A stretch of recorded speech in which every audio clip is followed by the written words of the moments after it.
Hey guys, புத்த மார்க்கம் நிர்வாண நிலையை அடைகிற ஞான மார்க்கம்னு நமக்கு தெரியும்.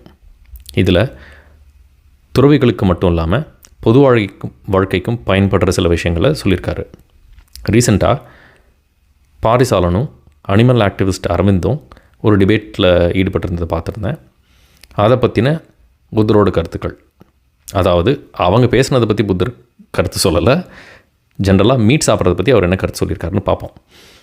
அவர் 2 வகையாக பிரிச்சிருக்கார். இதை துறவிகளுக்கான கோட்பாடுகள் அண்ட் நார்மல் பீப்புள் அவங்களுக்கு படைக்கும்போது அதுக்கான கோட்பாடுகள்னு சொல்லிட்டு.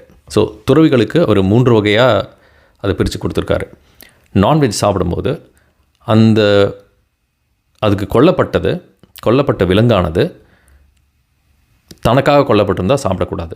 அதே போல் அதை கொல்லப்படும்போது அதை பார்த்தாலோ அதை கேட்டாலோ அப்படின்னு சந்தேகிக்கப்பட்டாலோ கூட அவங்க அதை சாப்பிடக்கூடாது, அதை வாங்கக்கூடாது, முதல்ல பிச்சையாக வாங்கக்கூடாது. சாதாரண மக்களுக்கு 5 வகையாக கோட்பாடு கொடுத்துருக்காரு. அந்த உயிரினத்தை போய் கொண்டு வா, அதை பிடிச்சிட்டு வான்னு சொல்கிறது, அதில் அவங்களுக்கு பாவம் வந்து சேரும். இந்த மாதிரி 5 வகையாக அவங்களுக்கு பாவம் வந்து சேரும்.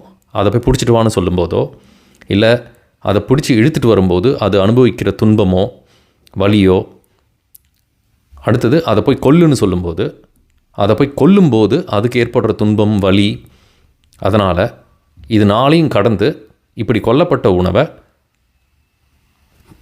துறவிகளுக்கு படைக்கும்போது இந்த 5 விஷயங்கள்லேயும் அவங்களுக்கு பாவம் வந்து சேரும்னு சொல்லியிருக்காரு.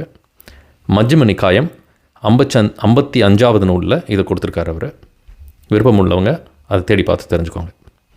நன்றி.